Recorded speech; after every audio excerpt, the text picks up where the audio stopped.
Mr. Speaker, I present the Papua New Guinea University of Medicine and Health Sciences Bill 2025. Clerk.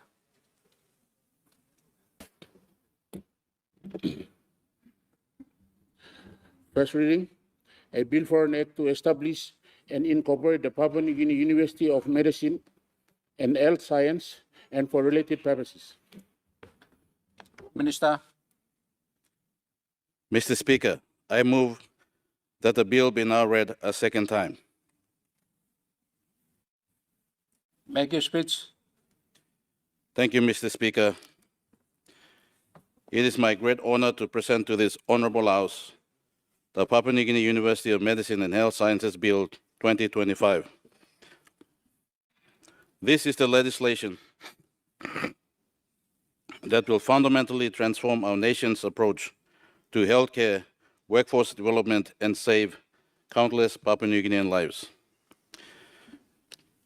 Mr. Speaker, after 50 years of independence, Papua New Guinea continues to face healthcare challenges of significant proportions.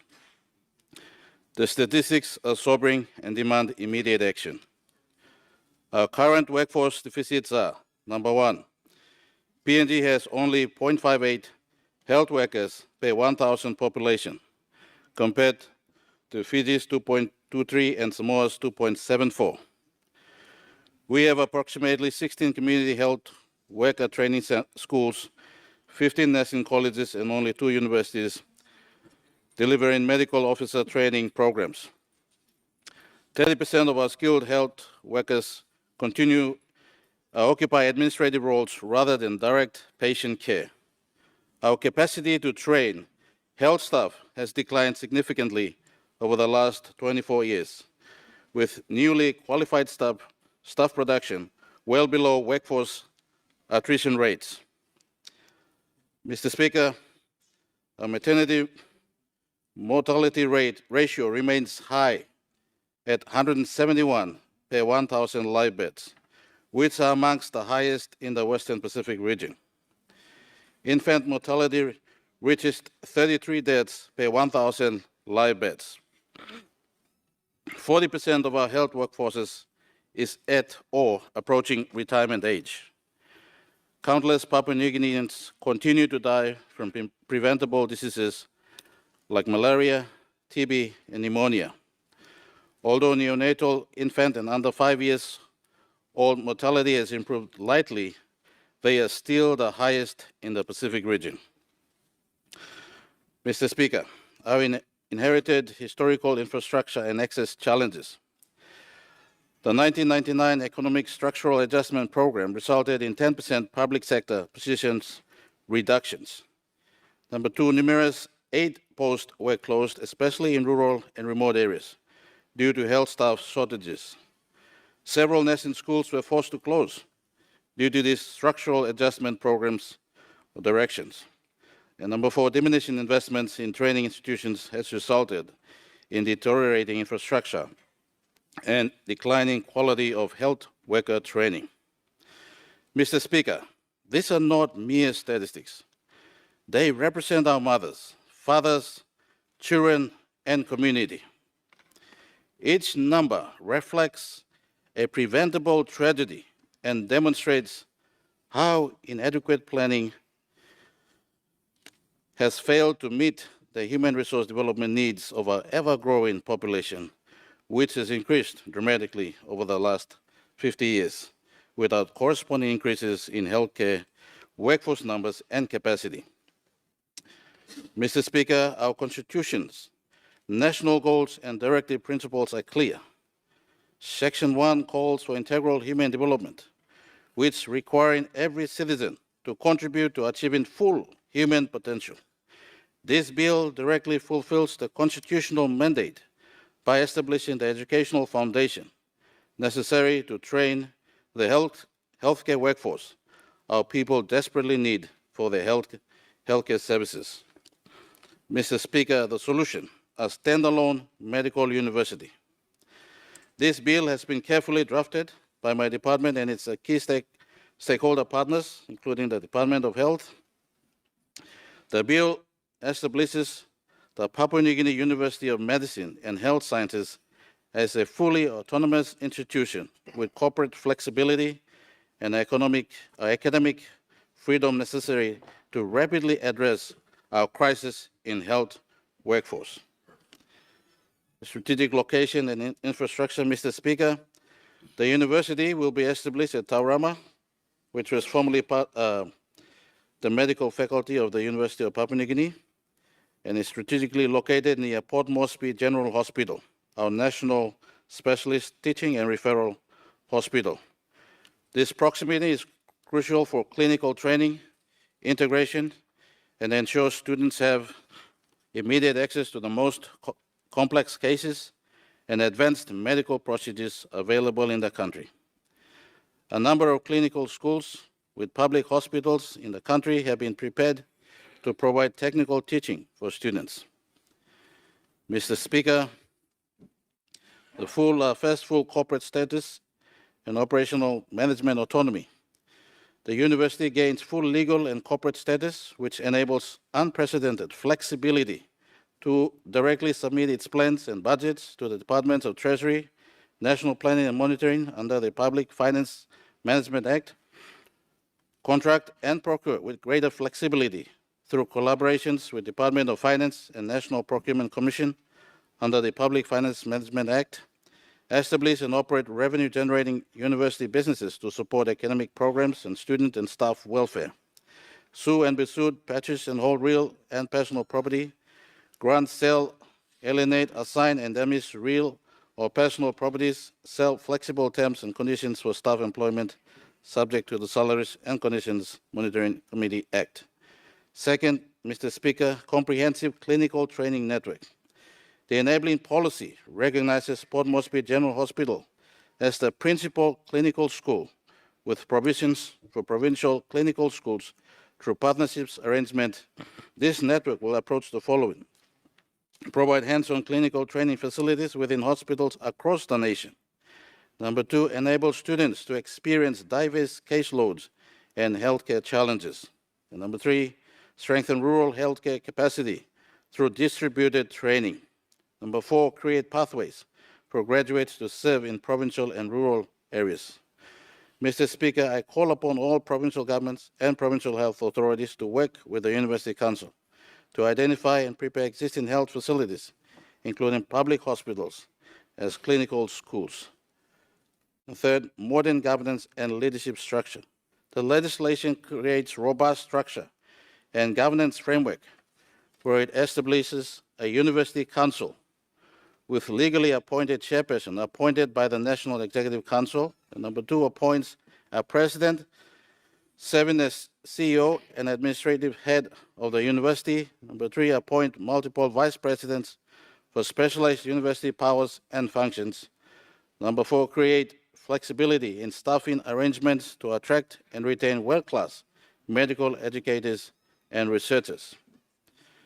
Comprehensive training approach and academic excellence. Mr. Speaker, while increasing medical officers numbers is crucial, the 2008 Asia Pacific Alliance for Human Resource for Health report and the 2011 World Bank Health Human Resource Review provide compelling evidence that we must strengthen our entire healthcare workforce pyramid.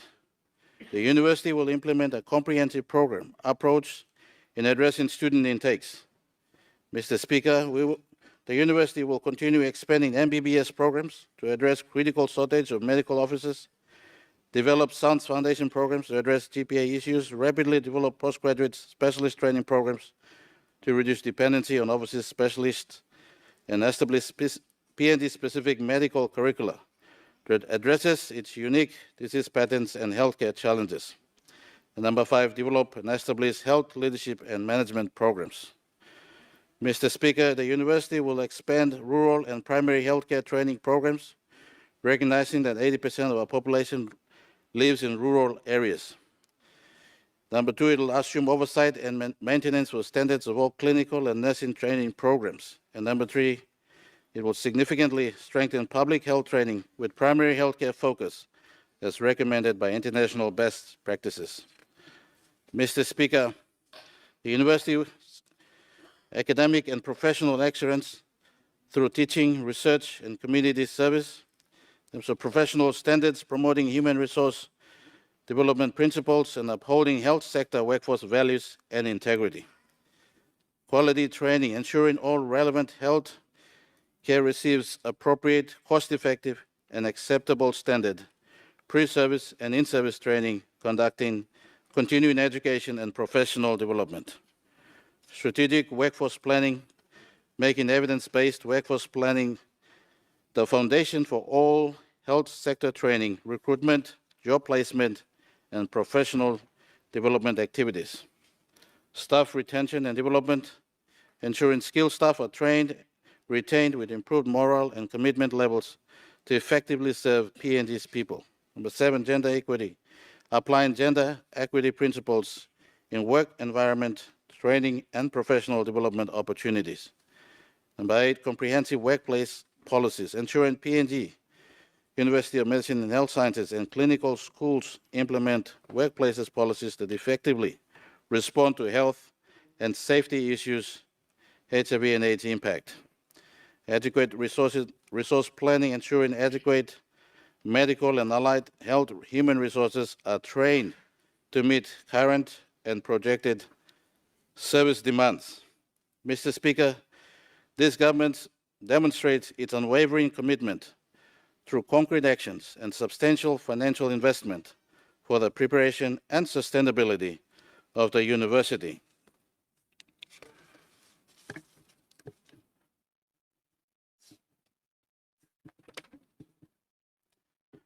Mr. Speaker, our historic investment and progress includes foundational infrastructure funding, which commenced in 2018 when the government appropriated initial funding for the former School of Medicine and Health Sciences. The current Maraperoso government continued appropriating essential funding for ongoing developments at the School of Medicine and Health Sciences. And Mr. Speaker, the management of the School of Medicine undertook crucial preparatory work to ensure planning and development continued and vital information was gathered. Mr. Speaker, there are 2 critical policy and systems structures that this Parliament's approval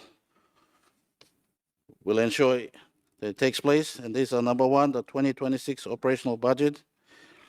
Without the legislative approval, the operational budget for 2025 and the staff establishment structures cannot be approved by relevant departments. And number 2, academic program launch. Without this approval, academic programs cannot commence in 2026, representing a critical time in this nation's history. In terms of financial planning and sustainability, Mr. Speaker, a comprehensive 2026 budget submission for both personal emoluments and goods and services has been prepared and submitted to Treasury. New financial management systems have been installed to handle the university's finances with corporate efficiency, and revenue-generating strategies have been developed through the university's business enterprises, school fees for fee-paying students, research grants and partnerships, clinical service partnerships. Mr. Speaker, in terms of human resources transition, all employees of the former School of Medicine and Health Sciences will be seamlessly transferred to the new university as per new policy and legislative requirements.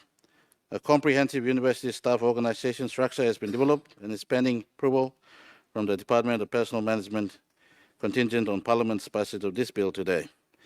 Enhanced terms and conditions will be implemented to attract and retain top-quality medical educators and researchers.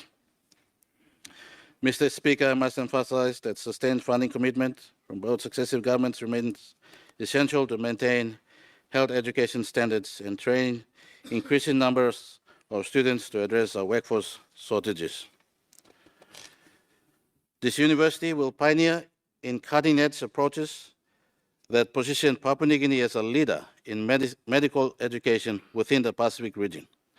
In terms of technical innovation, for point number 1, advanced digital teaching and learning platforms that can reach the most remote communities, comprehensive telemedicine and telehealth infrastructures across our nation, hospital, nursing schools, and clinical teaching environments, state-of-the-art simulation laboratories for safe, repeated practice of complex medical procedures, virtual reality and augmented reality training modules for surgical and diagnostic procedures. Mr. Speaker, in terms of our strategic partnership and alliances, international collaborations with leading medical institutions for faculty exchange and curriculum development. Number two, partnership with regional Pacific universities to share best practices and resources. Number three, collaborate with PNG's mining, agriculture, and other industries to address occupational health challenges. Number four, engage with traditional healers and communities to integrate cultural approaches with modern medicine. And number five, participate agreements between clinical schools and provincial health authorities. In terms of corporate management excellence, Mr. Speaker, the university will employ modern corporate management structures that enable agile decision-making process to rapidly adapt to changing healthcare needs, quality assurance systems that meet international medical education standards, strategic resource allocation based on evidence and measurable outcomes, and number four, performance-based management system for continuous improvement. Mr. Speaker, the university's approach will be student-centered innovation, where evidence-based students recruitment targeting underserved communities, comprehensive scholarship programs to ensure talented students from all backgrounds across the country can access medical education. Mentorship programs connecting students with practicing healthcare professionals. And number four, community service learning that embeds social responsibility in medical training. Mr. Speaker, 7 years have passed since the 2017 National Executive Council decision number 2019-2017 to establish this medical university. This delay has had devastating consequences that we can measure in lives lost and communities underserved. Mr. Speaker, the costs of previously policy failures include 1999 Structural Adjustment Program, which serves as a stark reminder of what happens when we prioritize fiscal constraints over human development, which include 10% reduction, public sector positions led directly to the closure of numerous aid posts. Rural and remote communities were left without basic healthcare access. Multiple nursing schools were forced to close, creating a cascade effect on healthcare workforce development. The resulting healthcare infrastructure deterioration continues to impact service delivery today.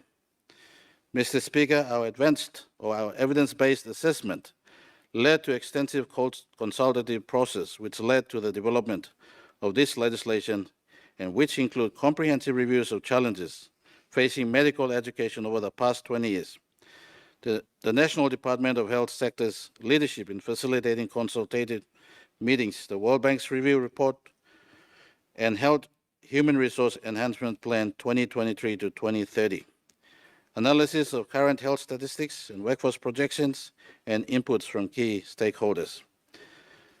Mr. Speaker, we must acknowledge that given the extended time frame required to graduate medical practitioners and specialists, we cannot expect rapid increases in graduate numbers in the short term. However, this reality makes immediate action even more critical.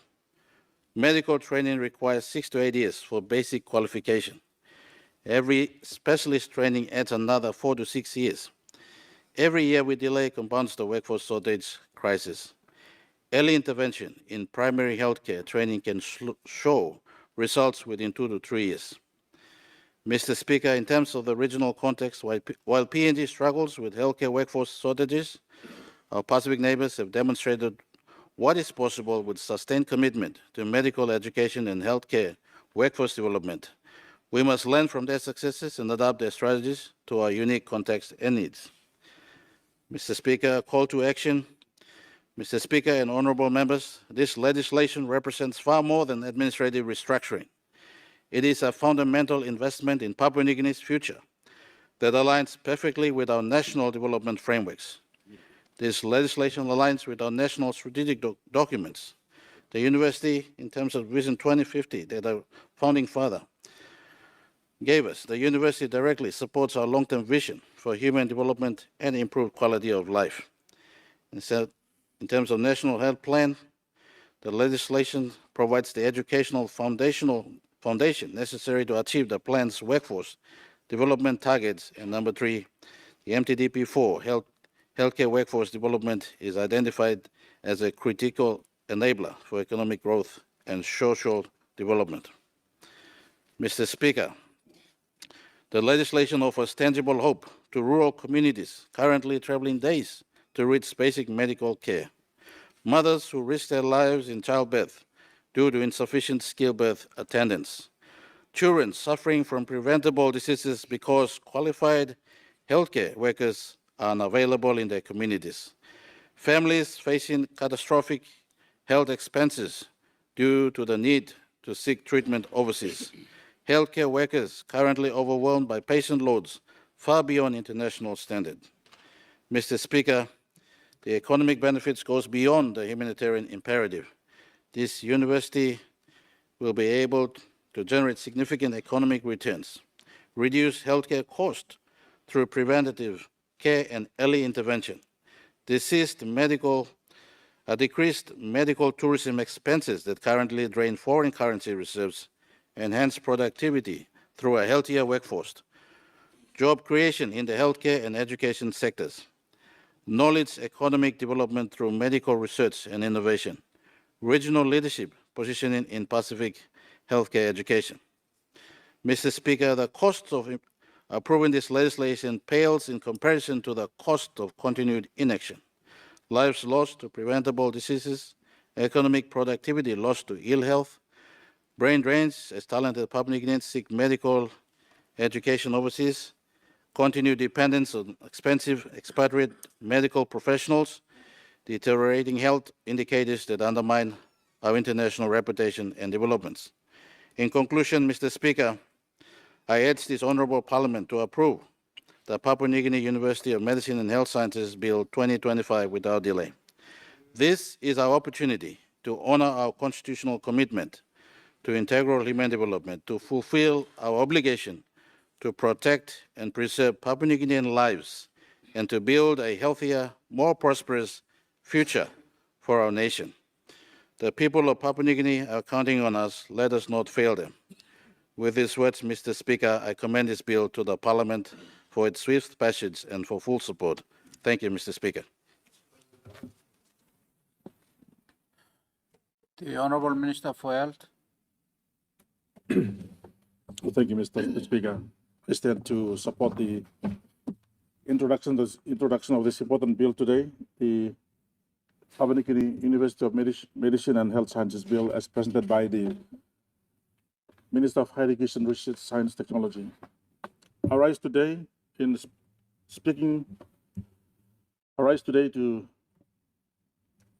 support this bill with unwavering support of the Papua New Guinea's University of Medicine and Health Sciences Bill 2025, a bill that marks a historic milestone in our nation's pursuit of stronger, self-reliant and modern health system.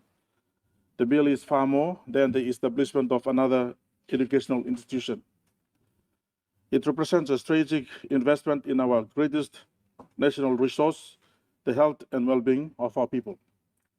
It is a bold step towards a healthier, more equitable, and more prosperous future of all our Papua New Guinean citizens. Mr. Speaker, under the leadership of our Prime Minister, our government continues to drive reforms across the public sector aimed at building strong institutions capable of serving the people effectively. In the health sector, this university bill forms a cornerstone of these reforms, which will redefine how we train and manage our health workforce and how we modernize health infrastructure to deliver quality care across our country. Challenges we face in the health is real, urgent, and cannot be ignored. Papua New Guineans continue to struggle with critical shortage of trained health professionals. Mr. Speaker, I have witnessed these challenges firsthand as a former health worker, as a former CEO of hospital, and as a former CEO of a PHA. At the Port Moresby Regional Hospital, our doctors and nurses worked double shifts under immense pressure, striving to meet overwhelming patient demand. In our remote districts, a single community health worker may be responsible for the entire communities that should ideally be served by a full team of professionals. Our current health workforce ratio of 0.58 health workers per 1,000 population is far below the World Health Organization's recommended minimum of 4.45 per 1,000.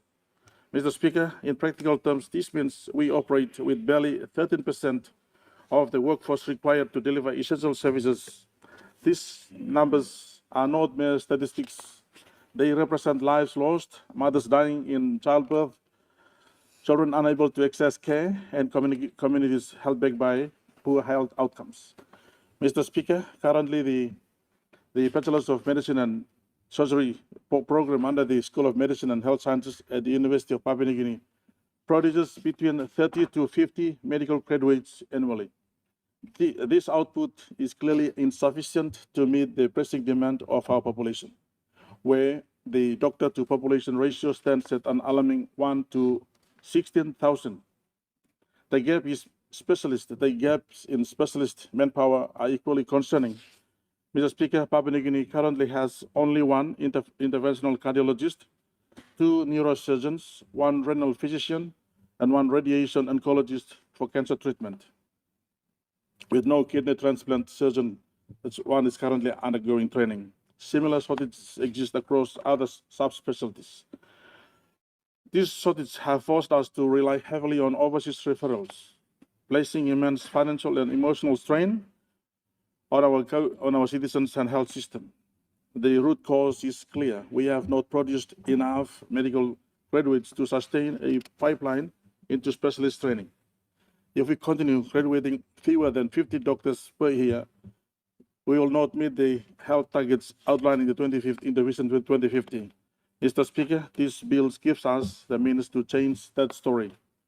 The transition into a standalone medical and health sciences university will allow us to scale up effectively. Beginning in 2026, the annual intake of medical students will increase from 100 to 200, creating a large pool of graduates to enter specialist training pathways and ultimately serve in critical areas of need. Specialist training will be supported through postgraduate programs at the Port Moresby General Hospital, which now serves as a Level 6 National Tertiary Referral Research and Teaching Hospital. Its infrastructure master plan includes predicated facilities under facilities for undergraduate education, specialized training, and clinical research, ensuring that the new university can produce high-quality medical specialists. Mr. Speaker, Papua New Guinea University of Medicine and Health Sciences will produce graduates trained in evidence-based medicine, equipped with modern diagnostic skills, and committed to maintaining international standards of clinical practice. This will translate into better patient outcomes, reduced medical errors, and health services that our citizens can trust and rely upon. Graduates will acquire not only technical skills, but also strong sense of national duty and cultural competence, enabling them to serve effectively across the diverse communities of our nation. Mr. Speaker, a central focus of the university will be primary healthcare, with the foundation of sustainable health system. With 80% of our population living in rural areas, we need health workers who understand community health dynamics, preventative medicine, and health promotion strategies. The university will enable us to deploy qualified community health workers, supervisors, the rural health extension officers to every district, ensuring that basic services reach even the most remotest of our communities. This model reduces the burden on hospitals and addresses health problems before they escalate to life-threatening emergencies. Mr. Speaker, our dependence on overseas specialists has been economically unsustainable and professionally limiting. The university's postgraduate training programs will enable us to cultivate PNG-trained specialists who understand our unique disease patterns, cultural context, and resource constraints. We can envision a future with cardiologists addressing population-specific cardiovascular challenges, obstetricians reducing maternal mortality rates, and the pediatricians tackling our unacceptably high infant mortality. This is not only about saving costs, Mr. Speaker, it is about developing medical expertise that is contextually relevant and capable of truly serving our people. Mr. Speaker, the establishment of this university also aligns with broader health sector reforms, forming an integrated architecture of future health in Papua New Guinea. The creation of the Health Services Commission, modeled on the Teacher Service Commission, will provide professional regulation, recruitment, placement, and promotion of health workers with consistency, fairness, and accountability. Graduates will first serve in primary healthcare facilities to gain essential rural experience before progressing to provincial and national hospitals. At the same time, the National Health Infrastructure Plan that's been approved by NEC 2025 to 2035 provides a 10-year framework for developing, upgrading, and maintaining health facilities nationwide. It ensures that all Papua New Guineans, whether in Kagwe or in Telefomin or Amatanai or wherever in parts of our country, can reach a functional health system within 1 hour of travel. Today, these reforms link workforce production, deployment, and infrastructure development into a coherent, sustainable system. Mr. Speaker, health is not merely a social service, it is a foundation upon which all other development rests. A healthy population is productive, economically engaged, and socially empowered. The economic benefits of this university will be profound. Healthier citizens contributing more effectively to national productivity, to reduce the need for costly social services, and generating a greater tax revenue for our country. Currently, millions of kina are spent annually on medical tourism as citizens seek treatment overseas. The university will reverse this trend, keeping healthcare investment within our borders while developing our own medical expertise. Reduced disease burden will also translate directly into the increased agricultural productivity, better educational outcomes, and a stronger, more resilient economy. Mr. Speaker, this university will position Papua New Guinea as a regional leader in medical education and health innovation. Its programs will attract students from across the Pacific, fostering revenue generation, regional collaboration, and networks of healthcare professionals committed to advancing health development in our region. In doing so, we exercise soft diplomacy through medical education, enhancing our international standing and influence in health matters. Mr. Speaker, healthcare is fundamental human right, yet in our country, the distribution of services has been unequal, with urban centers receiving disproportionate attention with rural communities are neglected. The university addresses this inequality with through a distributed clinical training model, producing healthcare workers committed to rural practice and capable of delivering services in resource-limited settings. PNG-trained professionals will also be culturally competent, understanding traditional healing practices and community health benefits, thereby fostering trust and improving health-seeking behavior. The university will further contribute to greater equity, training female health workers to address maternal health, family planning, and gender-based violence issues that require culturally sensitive responses.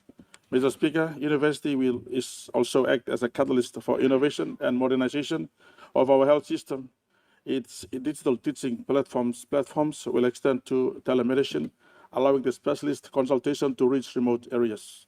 Its research programs will generate Papua New Guinea-specific evidence for policy and practice, replacing reliance on international studies conducted in very different contexts. The university will establish and maintain professional standards for all healthcare cadres and assuring quality care, public confidence, ongoing professional development. Beyond long-term, Mr. Speaker, capacity building, the university will address immediate health priorities. Maternal and child health will benefit through training of skilled birth attendants, midwives, and pediatric specialists, reducing preventable deaths, public health specialists trained in communicable disease control to combat malaria, tuberculosis, and HIV/AIDS, supporting our national health targets. As urbanization and lifestyle changes drives non-communicable diseases, the university will equip our workforce to manage diabetes, cardiovascular diseases, and cancer, focusing on prevention and chronic disease care. Mr. Speaker, this bill is not merely about establishing another institutional, as I've said, it is about transforming the health system of our country. It's about ensuring that every child grow up healthy and every mother give birth safely and every community that can thrive because its health care is needed. Mr. Speaker, if I conclude, I want to thank the Dean of the Medical School, Professor Teforani, and his team who have actually worked hard. They are now in the chambers today on the Speakers Gallery. I thank them for their hard work for the last couple of years. We have been committed. I also acknowledge the former ministers. This bill was passed, this particular addition was made by NEC back in 2017. I also acknowledge the former Prime Minister and everyone who has actually contributed to this particular bill today. And I urge again and I support the Minister presenting this bill on the floor of Parliament that all of us can support to creating a healthier, stronger, and more prosperous Papua New Guinea. Thank you, Mr. Speaker. Well said. Thank you.